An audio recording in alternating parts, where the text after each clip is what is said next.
स्वामी जी आज प्रथम लाइब्रेरी आगमन हुआ है, क्या संदेश है? देखिए, प्रथम बार तो नहीं लेकिन इस कार्यक्रम में प्रथम बार मैं आया हूँ रायबरेली में।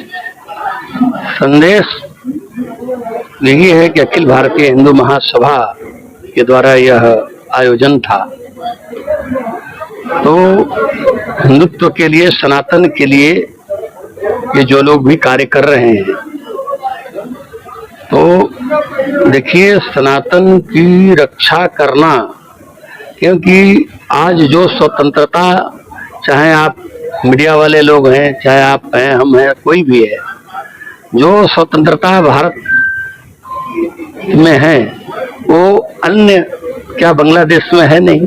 बांग्लादेश में तो हम अपनी बात करने के लिए जाएंगे नहीं, क्योंकि देश का जब विभाजन हुआ तो उस समय एक धर्म के नाम पर विभाजन हुआ, पाकिस्तान बना और शिक्षा से लोग रहे भारत में। अच्छी बात है, रहे, उससे हम लोग का कोई विरोध नहीं है, लेकिन भारत में रहने वाले, भारत को कोई किसी के मकान में रहता है तो उसको ऐसा ना किराएदारी का मकान न समझे। तो भारत में रहने वाले सभी के लिए संविधान ने अधिकार दिया है, सभी लोग रहें, लेकिन एक दूसरे, जैसे सबसे बड़ी बात आपने रात दिन देख रहे हैं कि लॉ जिहाद हो रहा है, लैंड जिहाद हो रहा है, क्या?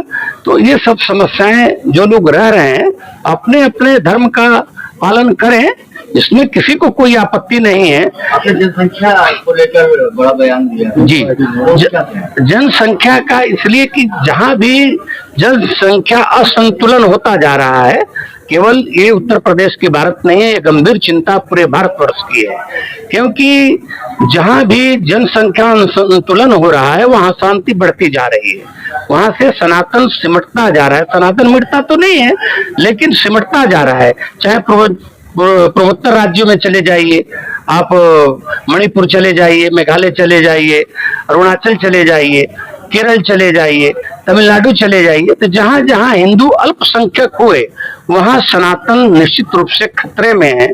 इसलिए हिंदुओं को, देखिए, संविधान की रक्षा तभी तक है जब तक आप बहुसंख्यक हैं। जहां भी उन लोगों की जनसंख्या बढ़ी वहां न कोई संविधान को मानते हैं। चाहे देखिए जैसे ही उनका प्रभाव बढ़ा, चाहे बंगाल की बात देख लीजिए, क्या स्थितियां थी।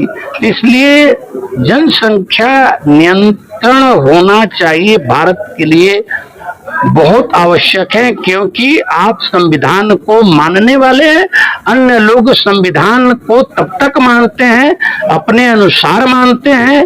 इसलिए जनसंख्या नियंत्रण हमें जरूरी है, नहीं तो जिस दिन उनकी जनसंख्या बढ़ेगी उस दिन ना आप बचेंगे, ना आपका सनातन बचेगा, ना आपका संविधान बचेगा।